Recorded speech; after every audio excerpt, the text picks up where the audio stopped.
all encroaching government as they encroach more on our rights, they provide more gifts to us. I might correct you, government doesn't provide anything. The taxpayers give them the money to the government, and they take out their take, and then they distribute a small part back to us. Okay? Any response? It was more of a statement. I agree. And I could be that.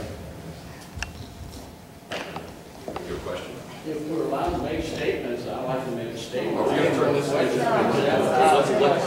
do questions. Let's do questions. There are gentlemen here to answer questions. Do a question. What is the easiest way to implement a pay-for-performance schedule then as opposed to a seniority, especially in the school system where you want to make sure you reward the great teachers and hopefully filter out the bad ones? So how do we implement a pay-for-performance? That sounds like it's directed to both of you. If you want to take a moment to provide a response. There's no question that's a difficult issue, but I think if you talked to the Cincinnati Board of Education or the superintendent, you'd find out that the latest contract with our teachers does begin to address that kind of thing.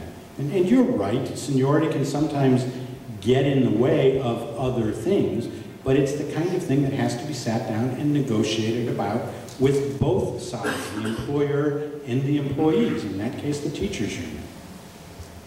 You should demand that from the members of the Board of Education who you elect, and they ought to have the flexibility to implement pay for performance. I'll put this to both of y'all. Under the current collective bargaining law in the state of Ohio, is it not true that part of the settlement process is that the membership of the union has to vote to accept the agreement, and the elected officials on city council has to vote to accept an agreement?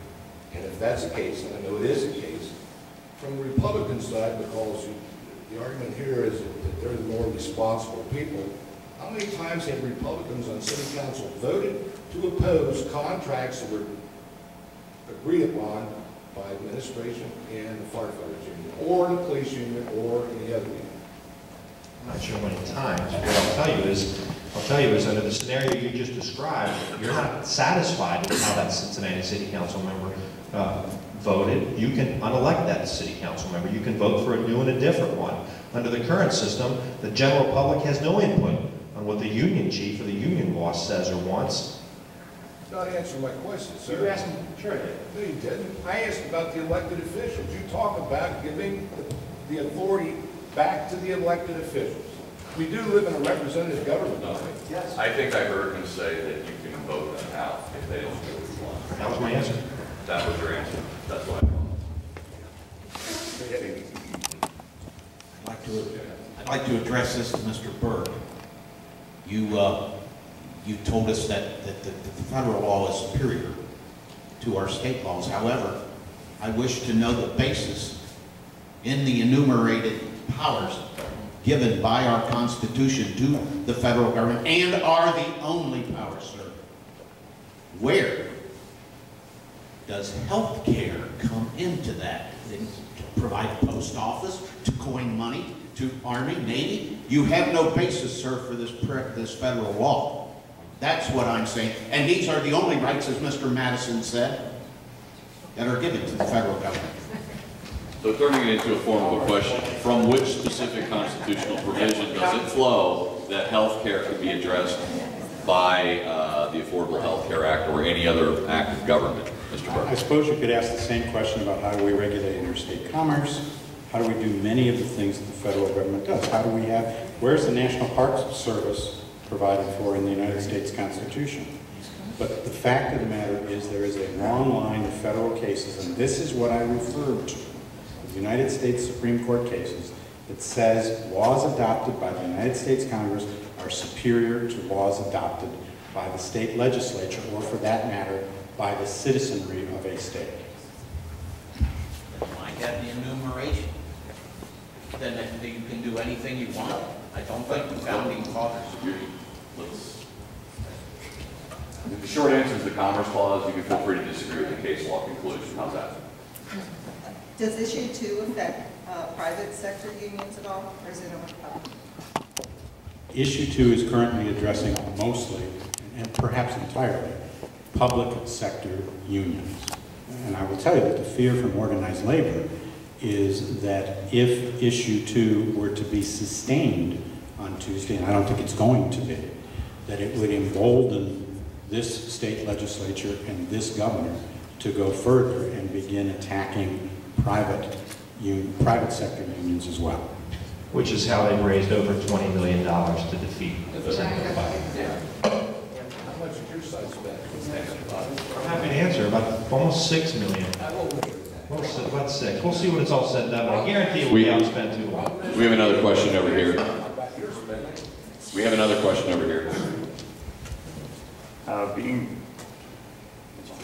Being Americans are complex right now, and far too often we see partisan issues being directed.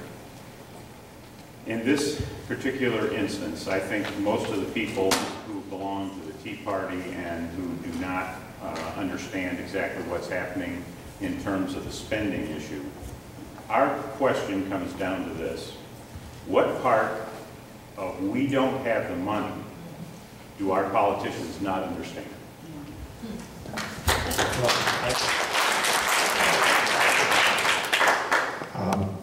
Won't surprise you to say I completely agree with your statement, and that's the great challenge, is whether or not our politicians of all parties, including my own party, are going to have the courage to look at you as a voter in the mirror, look at you the right way and say, we can't do it the way we've always done it. And that's the major crisis that we face, and I could go on and on about this. My family is Greek. I was in Greece twice last year. The problem the Greeks have is their politicians never looked at the electorate and said, well, folks, we can't do it this way. The Greeks were a proud people. They founded philosophy and art, and they've got this terrific history. They were so proud of it. It was a great tourist destination, and they had the Olympics, you know, a great high point for them in 2004. But the politicians in Greece never stopped and looked at the public and said, folks, we cannot do it this way. So the country's collapsing upon itself, and this is a tough thing for me to say, but what they need there, and what they needed there, was collective bargaining reform and pension reform. And you can read any objective article, that's what's happening there.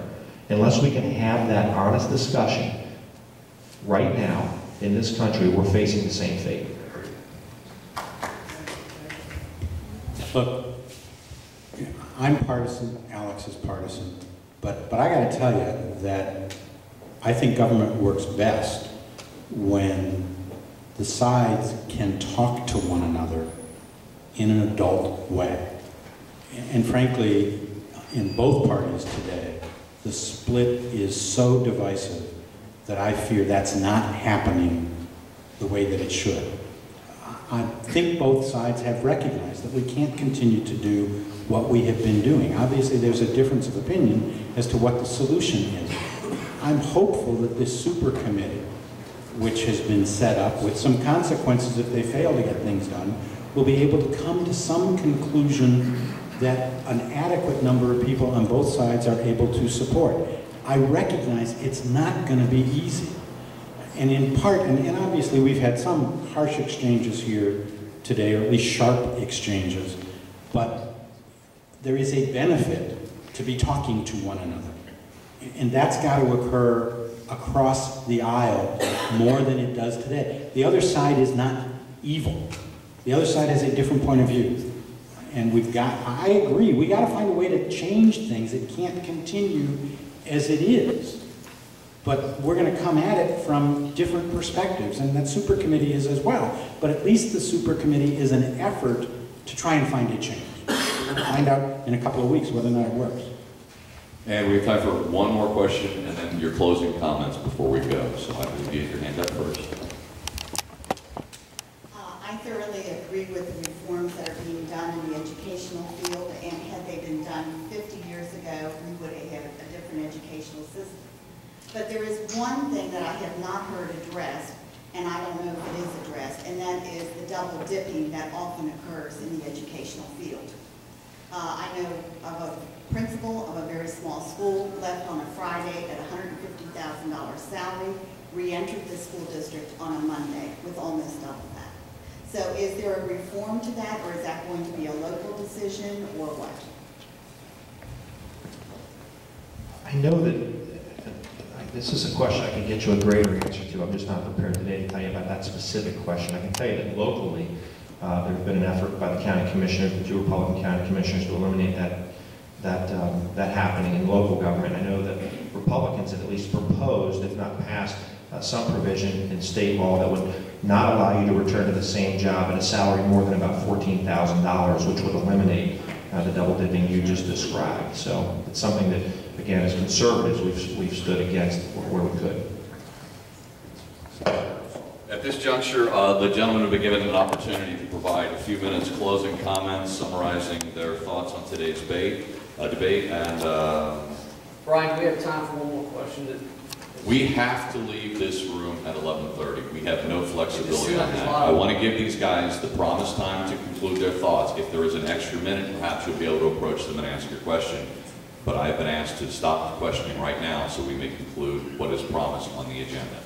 So with that, do you have a preference of who would like to go first? Tim, go ahead. You won the call. Let me just say thank you. I'm not going to try and engage in any more argument.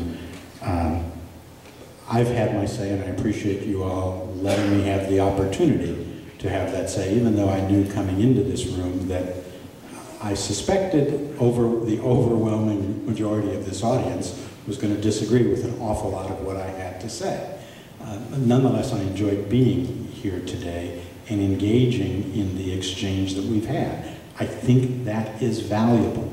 I was impressed in looking at the website, Dan, and the topics that you all are covering. I find myself disagreeing with many of them, but I think the fact that you are doing it is a very good thing to do. And it ought to be done more frequently on all sides of the political aisle. It's valuable, and it's valuable to have the open kind of discussion that you encouraged today by inviting me, and I appreciated that. Thank you very much.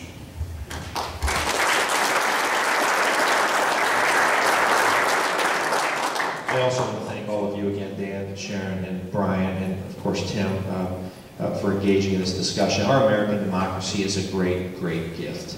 Our Constitution has stood the test of time, and I expect will for another generation or much longer, we all hope. Partisanship is valuable because it gives you choices. The folks in Libya and Egypt and all places all across the Middle East are wishing they had the level of partisanship that we have. It's an important debate to have. I'm glad we had it today. I hope that we can begin the adult conversation that we have to have with the American people, though. We can't keep doing it the way we've done it. If we do, we're heading toward a cliff. And that's something that's going to drive me every single day I do anything in the world of politics, because it is critical that we begin having that conversation. And we can't have it on the fringes. We've got to have it right in the middle. We have to talk about how we're going to make a difference. And let me just offer one more quick thought. We're at $14.9 trillion in our federal budget deficit. If your federal government took significant steps in the next 5 years to reduce that number to, say, $7 trillion, and you saw a concentrated effort to do that, would you then be for a small tax increase to close the gap?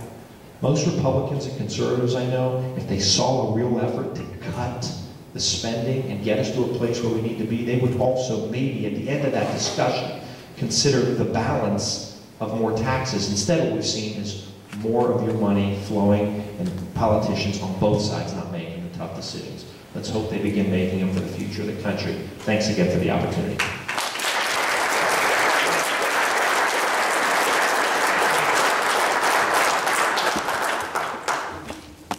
Let's thank Brian for taking his Saturday morning. When I talked to Tim, who we worked together on a few other projects, he said, what kind of a crowd am I going to be walking into? And I think a lot of it is exactly what he said. We've got to start working across the aisle, or we're going to have just lots of problems for a long time. Let's give it up to Tim Burke for coming out on Saturday morning. Very busy day. Let's give Alex a round of applause.